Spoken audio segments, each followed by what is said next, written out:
Good morning students. Class 8 subject science chapter 3 fibre to fabric.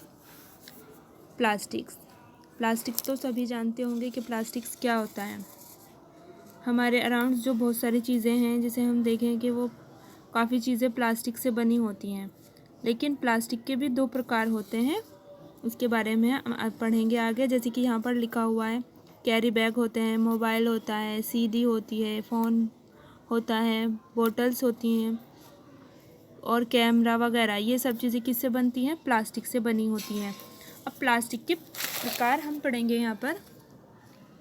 Kinds of plastic, यानी कि plastic के दो प्रकार हैं। एक तो थर्मोप्लास्टिक है, थर्मोसेटिंग प्लास्टिक। थर्मोप्लास्टिक क्या है? Thermoplastic means the ability of melt and mould, यानी कि वो प्लास्टिक जो आसानी से मेल्ट हो जाती है, वो इतनी हार्ड भी नहीं होती है और रूम के टेम्परेचर पर सॉफ्ट हो, यानी कि एक टाइप से हम कह दें जिस चीज़ का बना होता है, जैसे कि पॉलीथीन वगैरह होती हैं, सॉफ्ट बास्केट होती हैं, कुछ टेलीफोन के वायर होते हैं, ये बने होते हैं किसके? थर्मोप्लास्टिक के। जैसे कि दे स्ट्रेच इजीली, उन्हें आसानी से स्ट्रेच किया जा सकता है। दे सॉफ्टन ऑन वार्मिंग, यानी कि वो वार्म होने पर सॉफ्ट हो जाती है, गर्म होने पर सॉफ्ट हो जाती हैं। वो प्लास्टिक थर्मोप्लास्टिक कहलाती है।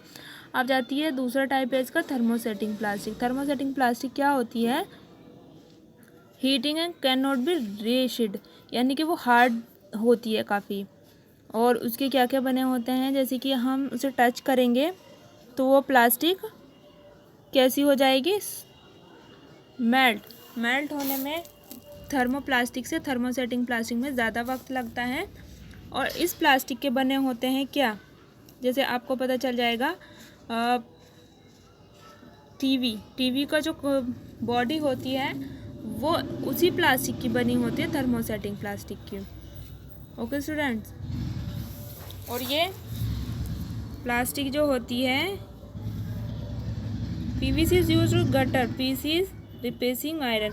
जैसे कि ये हमारे गटर जो बने होते हैं घर पर, घर के बाहर सीवर निकले होते हैं, यानी कि पानी की निकासी के लिए जिस प्लास्टिक के बनते हैं वो जल्दी से गलती नहीं है, वो प्लास्टिक थर्मोसेटिंग प्लास्टिक कहलाती है।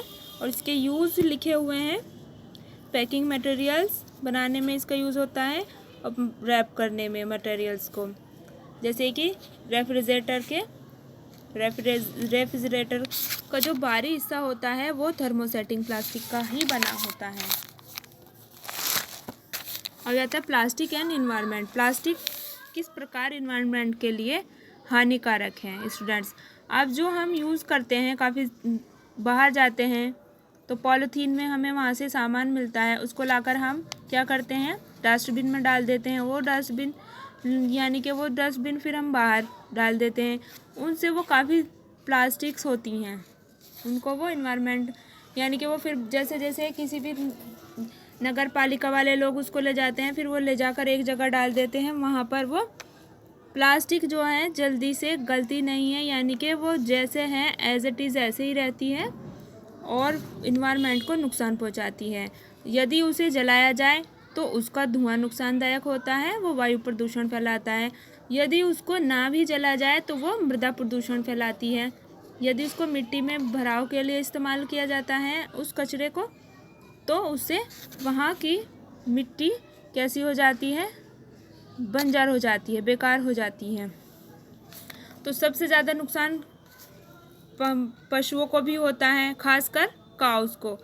गाय जो होती हैं वो बाहर से, ये लिखा हुआ है, काउस को होता है, ये बाहर से जो है कचरे से उठाकर खा लेती हैं और वो खाती हैं, फिर वो उनके भीतर जाने के बाद उनको बहुत नुकसान पहुंचाती है, क्योंकि प्लास्टिक जो है वो बहुत ही नुकसानदायक होती है। और क्या होता है, इससे उसकी जो है वो पचती नहीं है और उसकी मृत्यु हो जाती है, यानी कि वो जो काऊ है वो मर जाती है यदि वो उसको प्लास्टिक को खा लेती है। अब जाता है इसका सॉल्यूशन क्या है प्लास्टिक का सॉल्यूशन ये है 4R, यानी कि प्रिंसिपल है, 4 जो हैं सिद्धांत बनाए हैं जिसको नाम दिया गया है 4R, यानी कि reduce, recycle, reuse and recover. इसको क्या करना होता है, क्या है इसका मीन्स? तो फर्स्ट रीयूज़, यानी कि we should avoid the use of plastic. सबसे पहला तो कार्य हमें अवॉइड करना चाहिए प्लास्टिक को। कैसे अवॉइड करें? जब भी हम बाहर जाएं कॉटन या जूट का बैग अपने साथ ले जाएं और मार्केट से पॉली बैग को ना लें। दूसरा आ जाता है इसमें we should use 2 types of bins, यानी कि हमें 2 प्रकार के बिन्स यानी डस्टबिन यूज़ करने चाहिए, blue bin and green bin. Blue bin में किस प्रकार का कचरा हमें डालना चाहिए? यहाँ पर लिखा हुआ है, ये ब्लू बिन में डालना चाहिए हमें, ग्रीन बिन में डालना चाहिए हमें फ्रूट के peels, vegetables and leftover food, paper and cotton. Cotton should be thrown in the green bin. इसे हमें किस प्रकार के बिन में डालना चाहिए? ग्रीन बिन में। और बाकी जो होता है जैसे कि प्लास्टिक और होते हैं थ्रोवे बॉटल्स, पॉली बैग्स, रेपर्स वगैरह वगैरह, इनको किस में डालना चाहिए? ब्लू बिन में। इससे क्या होगा स्टूडेंट्स, वो इसी प्रकार से जो नगर पालिका वाले लोग हैं वो उन बिन में से अलग अलग कचरा ले जाएंगे, उससे वो रिसाइकल हो जाएगा ब्लू वाला और ग्रीन वाले से खाद बन जाती है। ओके स्टूडेंट्स, तो हमें प्लास्टिक का यूज़ बहुत कम करना है, ऐसा प्रण लें, क्योंकि ये प्रकृति के लिए भी बहुत नुकसानदायक है और प्रकृति को बचाना हमारा कर्तव्य बनता है, क्योंकि जिस प्रकृति में हम रहते हैं और सांस लेते हैं उसकी रक्षा करना हमारा प्रथम कर्तव्य बनता है। Okay students, your chapter is clear. If you have any question about this chapter, you ask me, I can solve that student. Thank you.